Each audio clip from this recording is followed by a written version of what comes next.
Si observem les roques del litoral dels nostres mars, veurem que moltes vegades estan recobertes per una catifa vegetal de color verd. Es tracta de poblacions d'algues. Entre elles, o bé per sobre d'aquestes algues, hi viuen una gran quantitat d'animals, sovint un nombre molt més important del que sembla a ull nu. El conjunt d'organismes que viuen en el fons marí o prop d'ell constitueixen l'anomenat bentos marí. Realment és un grup molt heterogeni i està format tant per vegetals com per animals i microorganismes.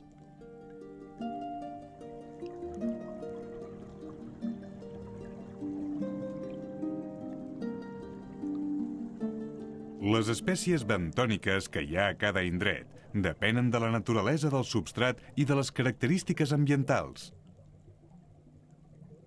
Veiem-ne alguns exemples.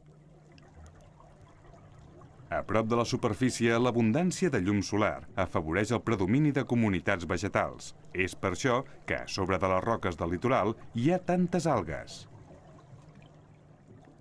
La raó d'això és que a partir de l'aigua que els envolta, els vegetals marins poden obtenir les molècules que necessiten per realitzar la fotosíntesi utilitzant la llum solar disponible com a font d'energia. Sovint en els fons sorrencs, la diversitat del bentos és menor que en els rocosos. Tanmateix, a poca fondària podem trobar grans extensions de vegetals. Són herbeis de Posidònia oceànica o d'altres fanerògames marines. Entre les fulles d'aquests vegetals hi viu una munió d'animals que atrauen una gran quantitat de peixos.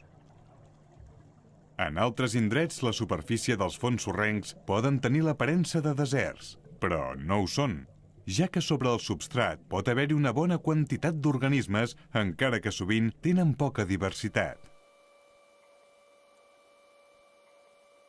A partir d'on no hi arriba gens de llum, aproximadament des dels 100 metres fins les zones abissals, el bentos marí està constituït només per organismes animals. Contràriament a allò que pugui semblar, a aquestes profunditats hi ha una vida molt activa. Així ho mostren aquestes imatges de comunitats marines situades més enllà dels 200 metres de fondària. Aquí podem trobar crustacis, esponges, equinoderms, corals i molts altres invertebrats.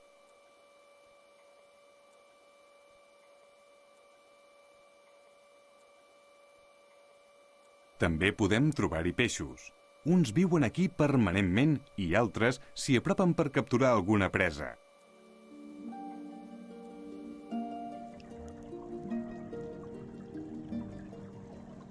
Per les seves propietats físiques, l'aigua té la capacitat de transportar partícules de matèria orgànica, sals minerals i gasos dissolts, com l'oxigen o el diòxid de carboni.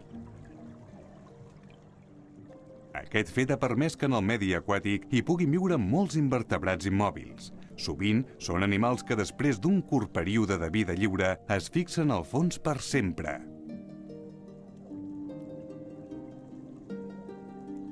Els corrents els porten l'aliment i els gasos que necessiten per respirar. El corall vermell n'és un bon exemple. La vida d'aquests animals transcorre sempre unida a un mateix punt del fons marí. D'aquests éssers immòbils es diu que tenen vida sèssil, en contraposició als que poden moure's lliurement, que són de vida vàgil.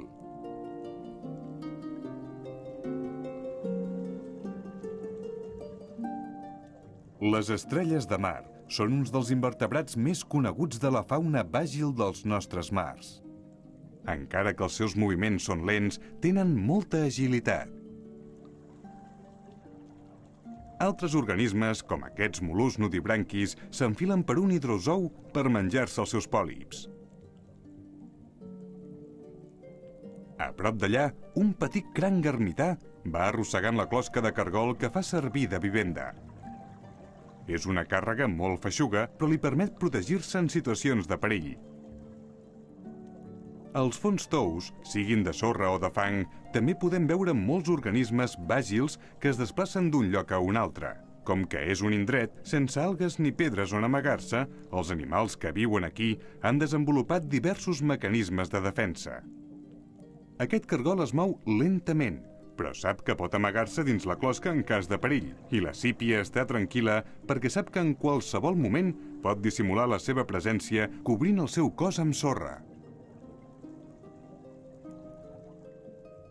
Entre els organismes bentònics també hi ha una bona representació de peixos, tant en els fons tous com a les roques. Poden ser tan petits com els blènids o tan grans com els neros.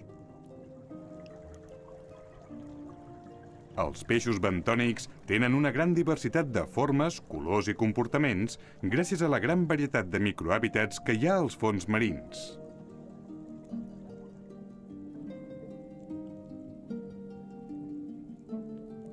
També es considera que formen part del bentos aquells peixos que, encara que no estan en contacte directe amb el fons, viuen a molt poca distància d'ell.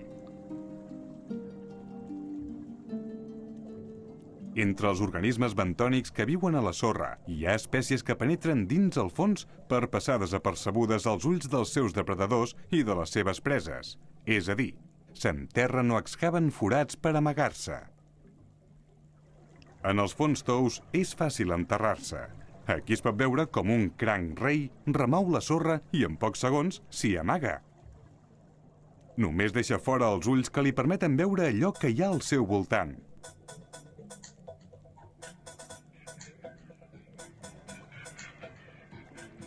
D'altra banda, moltes espècies de mol·luscs bivalves també s'hi amaguen.